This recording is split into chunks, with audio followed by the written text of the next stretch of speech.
Olá, como vai? Tudo bem? Hoje eu quero continuar tratando com você sobre o mensalão. Já se passaram mais de 8 semanas de julgamento, vários réus já foram condenados, alguns poucos absolvidos, mas o fato é que agora se entrou no núcleo político das acusações em relação ao dito mensalão.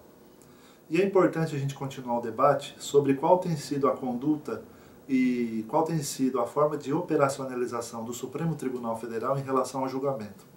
E uma coisa que me chamou muito a atenção é que agora que se entrou na fase do núcleo político, ou seja, vão se julgar de fato aqueles políticos que supostamente receberam dinheiro e para votar com o governo, e vão ser julgados também aqueles supostos agentes políticos que à época também realizavam os pagamentos de apoio político, a compra de apoio político. Agora, o que me chamou muito a atenção é a atitude do Supremo Tribunal Federal em adotar uma teoria para se condenar réus sem base legal. A maioria absoluta dos ministros adotaram a denominada teoria do domínio do fato. É uma teoria cunhada mais ou menos a partir de 1963 por Claude Roxin, onde ele alega essencialmente o seguinte: autor do fato criminoso é ou autor da própria ação criminosa, ou também é aquele que tem domínio sobre a pessoa que realizou o ato criminoso, ou ainda aquele que tem o domínio funcional de outrem que praticou o fato criminoso. E aí os ministros do Supremo Tribunal Federal começaram a condenar os agentes políticos do núcleo político, alegando o seguinte: olha, não temos prova no processo que eles praticaram lavagem de dinheiro. Não temos provas no processo que eles desviaram recursos públicos. Não temos prova no processo de que eles pessoalmente fraudaram documentos ou realizaram lavagem de dinheiro. Mas diz o Supremo Tribunal Federal, esses agentes políticos, por terem o domínio do fato, ou seja, por serem os dominadores do esquema e exercerem o domínio sobre as pessoas que praticaram a conduta, são autores do crime. E aí começaram a ser condenados os primeiros agentes do núcleo político do Supremo. Só que tem um problema aí na história, tem um problema de ordem técnica. Qual é a base legal especificada pelo legislador brasileiro para que se autorize a condenação baseado numa doutrina alemã, onde se debate muito ainda no plano doutrinário e não tem base jurídica, base legislativa específica? Qual é o fundamento? O fundamento invocado até agora pelos ministros é doutrinário. E aí vem minha preocupação. Não sou petista, não pertenço ao PT, não sou pago ou não sou ideologicamente ligado a quem quer que seja dos partidos que estão sob julgamento. O fato é que, sobre a análise técnica, trazendo aqui, através desse canal, esse debate público, é uma questão muito interessante que a sociedade brasileira precisa debater. Um ministro do Supremo, mesmo tendo autonomia e independência, pode adotar uma teoria estrangeira sem regramento no plano brasileiro de forma legislativa? Ele pode se utilizar de um arcabouço principiológico para se condenar criminalmente réus no Brasil? E aí vem um embate judicial muito complicado. Porque, de fato, podem ter certeza absoluta, e eu estou falando isso hoje é 23 de setembro de 2012, eu estou gravando num domingo à noite, num sábado à noite. E vocês podem ter certeza de uma coisa: o José Dirceu vai ser condenado pelos ministros do Supremo. Por quê? Porque os ministros do Supremo já declararam em outras condenações, nesse mesmo processo do mensalão, que autor é o dominante do fato.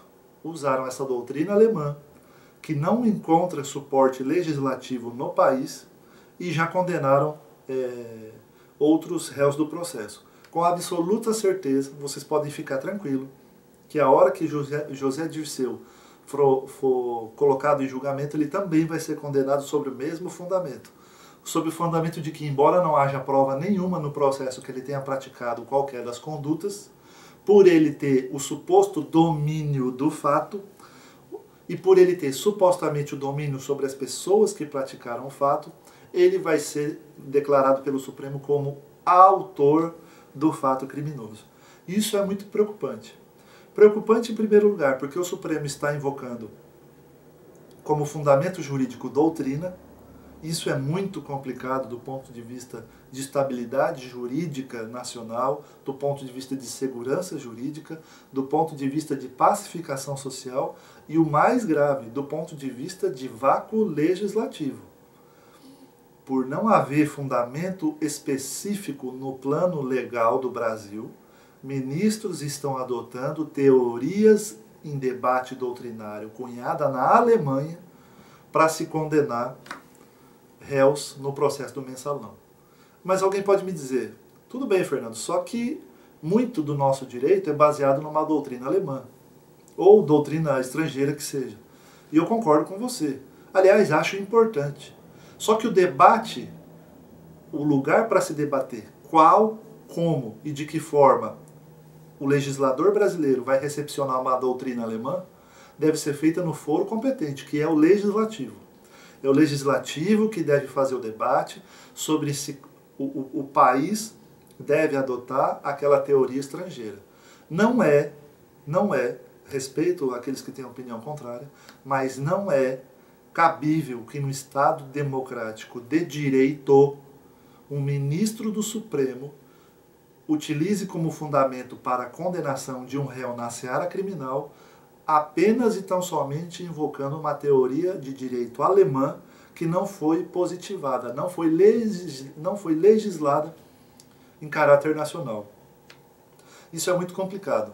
Alguns juristas no meio penal falam que essas teorias são compatíveis com o Código Penal, só que nenhum desses doutrinadores aponta que essa teoria foi debatida, legislada e transformada em lei no país. Existem sim muitos debates, existem muitas questões subjetivas ainda no meio acadêmico, mas o fato objetivo é que o núcleo político do mensalão está começando a ser condenado pelos ministros do Supremo baseado em teoria alemã que não tem base legal, legislada pelo legislativo brasileiro. E isso me preocupa muito. Porque hoje nós, a sociedade como um todo, aplaude. Ê, bandido tem que ir para a cadeia mesmo. Ê, mensaleiro tem que ir para a cadeia mesmo. Mas a que preço? A que custo? Os ministros do Supremo, pelo simples fato de estarem na condição de integrantes da última corte brasileira, onde eles dão a palavra final de constitucionalidade, eles têm a liberdade e a autonomia de invocar uma doutrina estrangeira não recepcionada pelo legislador brasileiro? Eu, com devido respeito, entendo que não. Absolutamente, mesmo ministros do Supremo podem sim se utilizar de doutrinas estrangeiras para suporte teórico, mas que encontrem embasamento legislado pelo Poder Legislativo no Brasil. Se invocar, se condenar quem quer que seja baseado em doutrinas estrangeiras não legisladas no país é um precedente muito perigoso, abre uma cadeia de precedente em todo o Poder Judiciário. Se os ministros do Supremo Tribunal Federal se utilizaram desse expediente, consequentemente todos os milhares de juízes brasileiros se sentirão autorizados para se utilizarem do mesmo expediente. Vão condenar, vão aplicar sanções, vão restringir direitos, invocando teorias e princípios não legislados. Isso é muito complicado, eu fico muito preocupado, porque nós estamos relativizando os meios para buscar um fim específico. A sociedade brasileira, pelo menos a da opinião publicada, está num consenso de que todos do mensalão devem ser condenados. Todavia, a sociedade brasileira, em sua maioria, está se furtando está ignorando o debate sobre os meios pelos quais estão sendo condenados. Quais são os fundamentos? Quais são as questões jurídicas envolvidas em relação à questão? Repito eu, não estou aqui defendendo quem quer que seja do mensalão.